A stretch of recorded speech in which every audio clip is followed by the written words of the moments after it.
Mensaje dominical del Monseñor Andrés Carrascosa, Nuncio Apostólico en el Ecuador.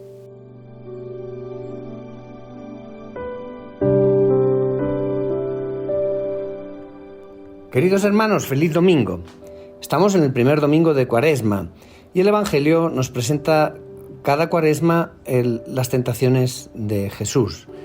Es una ocasión para profundizar en el conocimiento de la persona de Jesús y también para ser conscientes que si el Señor fue tentado, esta es una realidad por la que pasamos todos los cristianos.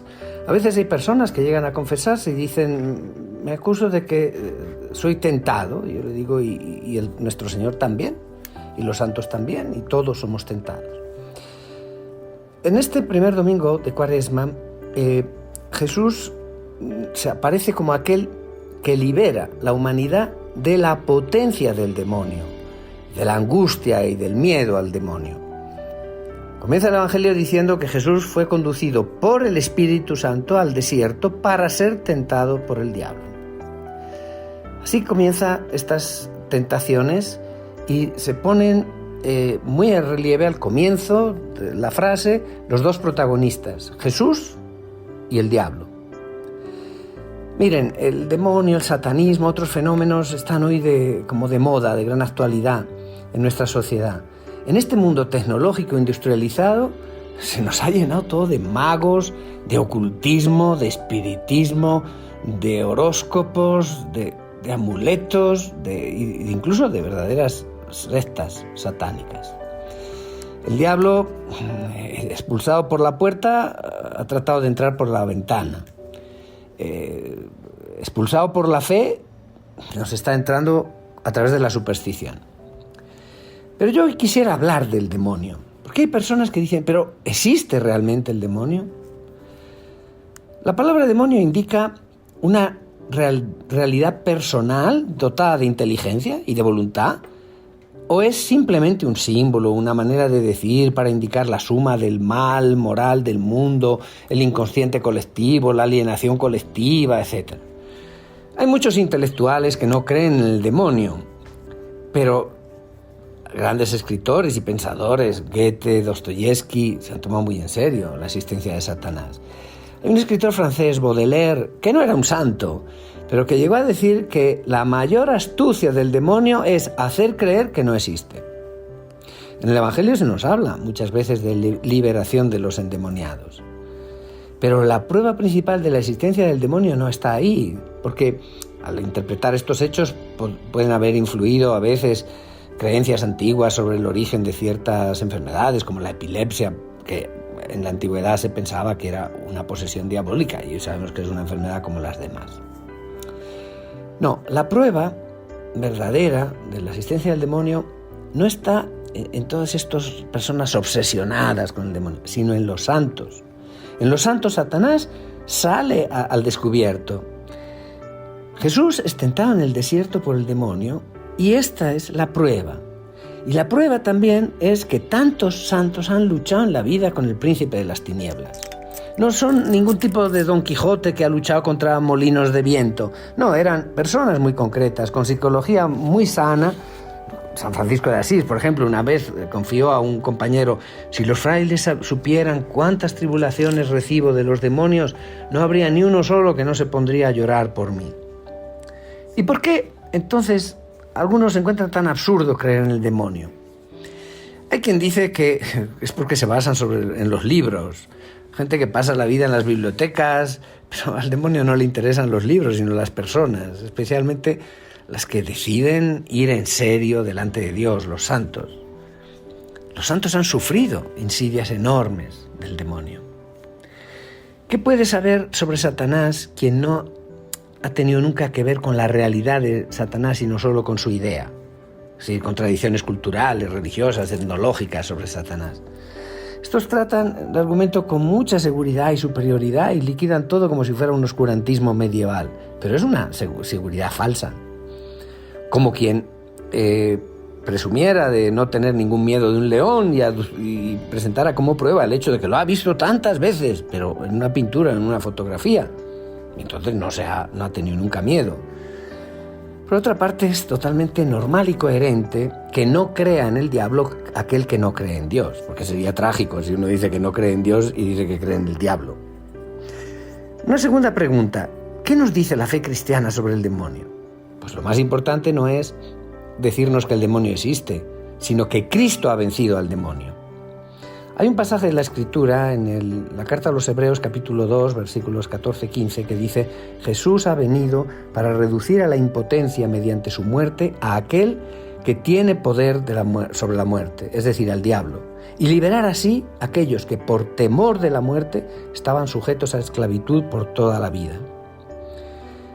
No es justo decir que creemos en el demonio, porque creer significa tener confianza, fiarse, y ciertamente no nos fiamos de él. Creemos que el demonio existe, pero no podemos decir que creemos en el demonio como si Cristo y el demonio fueran para los cristianos dos principios iguales y contrarios, como en ciertas religiones dualísticas. No, Jesús es el único Señor. Satanás no es sino una criatura que salió mal. Si se le concedió poder sobre los seres humanos, es para que los humanos tengamos la posibilidad de hacer con libertad una elección de campo. Y también para que no nos montemos la cabeza con soberbia, creyéndonos autosuficientes, sin necesidad de un redentor. Satanás es aquella potencia que siempre quiere el mal, pero sin quererlo a veces hace el bien, decía Goethe, el escritor, el filósofo. Sí, es importante porque el diablo castiga a los buenos, castiga a los malos, pero purifica a los buenos. Con Cristo no tenemos nada que temer. Nada, ni nadie nos puede hacer daño si nosotros mismos no lo queremos. Satanás, decía un antiguo padre de la Iglesia, después de la venida de Cristo es como un perro que ha sido atado. Puede ladrar y puede amenazar, pero si no te acercas a él, no te puede morder. Y una tercera pregunta: ¿cómo hacer en la práctica, en un campo como este, en el que hay tanta confusión y tanta facilonería? Esta es una materia delicada, en la que es fácil ir con ilusiones y es fácil también confundirse. Es una ilusión cuando atribuimos directamente al demonio cualquier error nuestro, sin tomar en serio nuestra propia responsabilidad y sin afrontar la raíz del mal que está en nosotros. Porque estaríamos imitando a Eva. No, la culpa ha sido de la serpiente. En cambio, nos confundimos cuando empezamos a atribuirle al demonio todo tipo de fenómenos o disturbios morales y físicos y vemos al demonio por todas partes. Un sano discernimiento de espíritus debe servirnos a no hacer del demonio representaciones tan ridículas y materialistas que una sana conciencia moderna no podría sino rechazarlo. Yo dudo de la casi totalidad de los casos de posesión diabólica que terminan en los periódicos, porque Satanás es mucho más discreto y le gusta el anonimato. Los verdaderos casos en los que uno se encuentra en serio en su presencia son muchas veces los que se quedan escondidos, son batallas subterráneas. En la mayoría de los casos, dicen los técnicos, se trata más de una infestación del demonio que de una posesión diabólica. Es decir, se trata de disturbios inducidos desde el exterior y no de dominio sobre el alma de la persona. Por lo tanto, dejémonos de exorcismos fáciles. Y sobre todo, de esos que aparecen en las películas.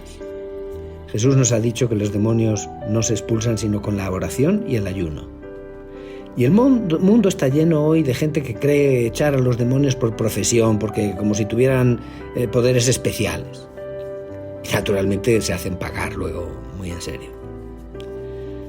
A veces se pueden obtener por esta vía beneficios momentáneos, pero Satanás, si se trata de él, es capaz incluso de hacer como que se aleja, como que se rinde para engañarte y volver después más fuerte. Si consigue hacer creer que hay alguien fuera de Cristo que lo puede dominar, él ya ha obtenido un resultado importantísimo. Esto obviamente no quiere decir que no hay que tomar en serio y no hay que cuidar a tantas personas que sufren disturbios en este campo, o por contactos incautos con ese mundo de las tinieblas, o por maldad de otros, especialmente después de que se ha intentado en vano todos los remedios de la medicina y de la psiquiatría. Pero esto no puede ser dejado a la iniciativa de cada uno. Todos podemos ciertamente rezar el Padre Nuestro, donde le pedimos a Dios que nos libre del maligno. Pero solo los sacerdotes encargados por sus obispos tienen en la Iglesia Católica la potestad de operar verdaderos exorcismos. Y yo tengo un enorme respeto por quien se dedica con seriedad a ese ministerio de misericordia, porque imagino lo duro que eso es, que he vivido algún caso difícil. Hay un fenómeno que a veces los padres ven que en ciertas escuelas, especialmente en grandes ciudades, o por juegos, o por esas ganas de transgresión, donde los muchachos son iniciados por algún compañero a prácticas, a ritos casi de pactos satánicos. Hay que tener cuidado porque muchos aceptan para no aparecer como alguien que dice que no. Y el resultado es que los muchachos salen de estas experiencias traumatizados, llenos de terror, especialmente de noche, y se les hace un daño grave en su equilibrio e incluso en sus estudios. Si de un comportamiento extraño de vuestros hijos sospecháis de una cosa de este tipo, no es un drama. En primer lugar, hay que hacerlo hablar, que hable, y si habla, ha roto, digamos, ese juego del que era víctima, y tranquilizarle, diciéndole que Jesús le ama, que ha perdonado ya su inexperiencia y que Dios no permitirá nunca que alguien pueda hacerle mal. Hay que invitarlo a orar y hay que invitarlo a acercarse al sacramento de la penitencia. Pero repito, no tengamos miedo. Jesús en el desierto se liberó de Satanás para liberarnos a nosotros de Satanás. Y esta es la noticia alegre con la que iniciamos nuestro camino de Cuaresma hacia la Pascua. Queridos hermanos, que tengan un feliz domingo y que Dios les bendiga.